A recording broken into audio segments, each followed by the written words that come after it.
The Fool of Eldoria, Part 3. Years rolled onward like a slow river over ancient stones.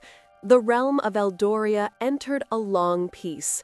The fields yielded their golden grain, the rivers carried trade from distant valleys, and the bells of the churches rang over roofs newly mended after past troubles. Yet, peace, as always, gave birth to pride, and pride began to gnaw at the hearts of those who had once feared war. Jack still wandered through the streets, though his hair had turned silver, and his wooden stick, his make-believe horse, was smooth from years of handling. Children who once chased him now brought their own sons and daughters to hear his riddles. They would watch the fool trace shapes in the dust and speak of things too simple for the clever to understand. One morning, while the dew still clung to the grass, King Roland rode from the palace with only 2 guards.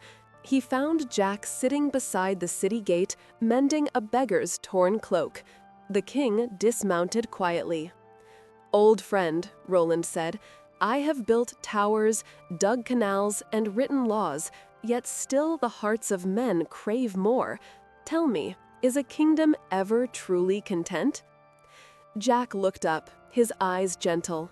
"A field is content when it bears fruit. A man is content when he bears mercy. But a kingdom made only of walls and soldiers will never rest, for stone hungers for more stone." The king smiled faintly. "Then perhaps I have built too many walls."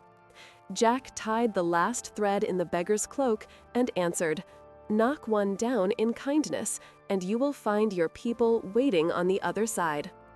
That evening, Roland ordered that the palace gates remain open until sunset, so that any subject might bring petition without fear. The courtiers whispered that the king had gone soft, but the people blessed his name. The following winter was harsh. Snow sealed the mountain passes, and famine touched the outer villages. Caravans could not reach the capital. Lord Hawthorne, ever watchful, saw in hardship a path to power. He urged the council to raise taxes, claiming that the crown must fill its granaries before all else. When the decree was announced, the markets fell silent. Bread prices soared, and beggars froze in the alleys. Jack wandered among them, sharing the little he had. One night, as he knelt beside a dying man, he murmured, "The rich build barns, the poor build prayers. Only the prayers reach heaven." The word spread. Within days, crowds gathered before the palace to protest. Roland stood at the balcony and saw anger in the faces of those he once called his children. He turned to Hawthorne. "You promised order," he said, "and brought despair." Hawthorne replied coldly, "Mercy feeds no army, Majesty." At that moment, Jack stepped through the crowd and bowed deeply. If hunger is the enemy, let the fool fight it first. He walked to the royal granary, broke the seal, and began handing loaves to the people. The guards hesitated, the king watched from above. Then Roland descended the steps himself and helped distribute the bread. When the last loaf was given, Jack looked up at him. "See, Majesty, an army has been fed without a single sword drawn." The famine eased, and the people's loyalty returned, but Hawthorne's envy festered deeper. One summer day, messengers arrived from distant provinces, rumors of plague along the trade roads. The council trembled. Some urged closing the city gates, others cried for burning the sick. The king looked to Jack, who stood quietly by a column. "Speak," said Roland.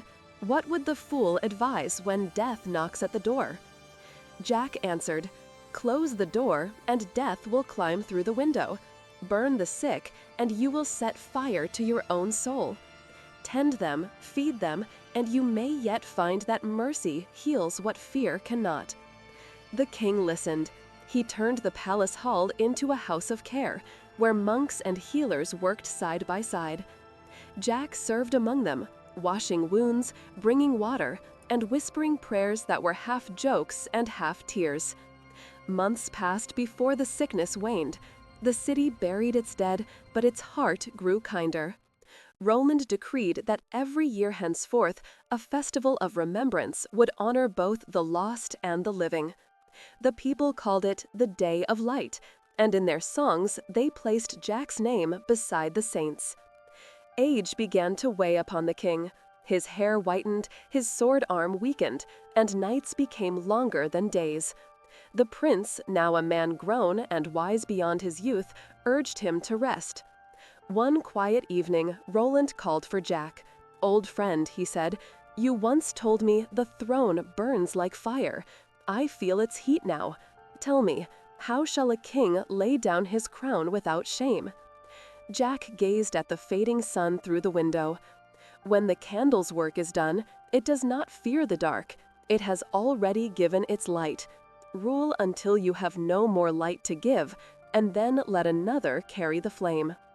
The next morning, the king announced that upon the coming spring, he would pass the crown to his son. The court gasped, but the people rejoiced. For the first time in Eldoria's history, a ruler chose peace over power. The winter before the coronation was bitter yet bright. Jack grew frail, though his laughter still warmed the coldest corners of a city. One night, as snow fell like white ashes, he disappeared from his small cottage. At dawn, the guards found him sitting by the river, his wooden horse beside him, his face serene. He had slipped quietly beyond life. The news reached the palace. King Roland, moved to tears, ordered that the fool be buried in the royal garden. A simple stone marked the place. Here lies Jack, who rode a stick and taught a king to see. Years later, travelers passing through Eldoria still told the story of the madman who humbled a kingdom. And in every tale, the moral was the same. True wisdom hides beneath humility, and power without compassion destroys itself.